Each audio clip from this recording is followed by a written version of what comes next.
hot summers and extremely cold winters, Canada consumes almost 600,000 gigawatt hours of electricity a year. And 15% of all that energy comes from nuclear power. So, how do they do it? Located in Ontario, Canada, this is one of the world's largest nuclear power plants. Covering more than 3 square miles, Bruce Power has 8 nuclear reactors, each capable of generating more than 750 megawatt hours of electricity. Altogether, that's enough to power a city of 5 million. And for the 4,000 people who work at Bruce Power, cleanliness is an obsession. When leaving a radiation area, each employee must pass through a full-body radiation monitoring gate. This sensor makes sure that employees haven't been exposed to radioactive particles. Today is a special day because the engineers at Bruce Power are refurbishing 2 of their nuclear reactors.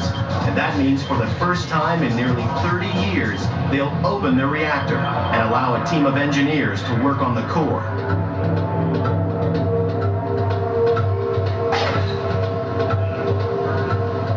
Giving a nuclear reactor a makeover is a multi-billion-dollar job.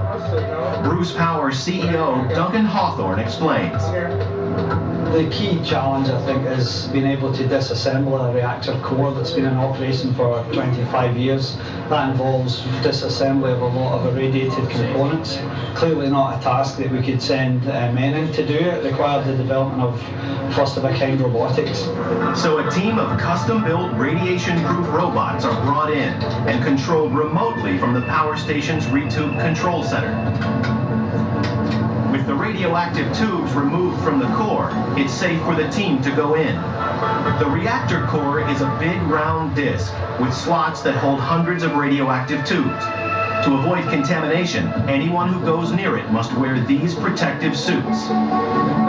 Once the reactor core has been checked, cleaned, and rebuilt, it'll be time to fill it up again with uranium. Uranium is found in dark rocks known as pitchblende. But these rocks are less than 1/4% uranium, so they'll have to mine over 400 pounds of ore to produce 1 pound of natural uranium. The uranium is then packed inside 1.5-foot long rods made out of a heat and corrosion-resistant metal called zirconium alloy, and the rods are welded together into power-packed bundles. Each of these uranium fuel bundles can produce enough heat to generate 1 million kilowatt hours of electricity. The 480 tubes in the core can each contain 12 fuel bundles. And when all 5,760 bundles are in place, the reactor is started up. The uranium atoms inside the fuel rods are very unstable, so when they are bundled together and surrounded with heavy water, the neutrons start to speed up. These tiny neutrons can pass through the zirconium walls of the fuel bundles, flying from one tube to another, until they hit another uranium atom. And when they do, the atom splits, releasing energy and even more neutrons, and you have a colossal nuclear chain reaction.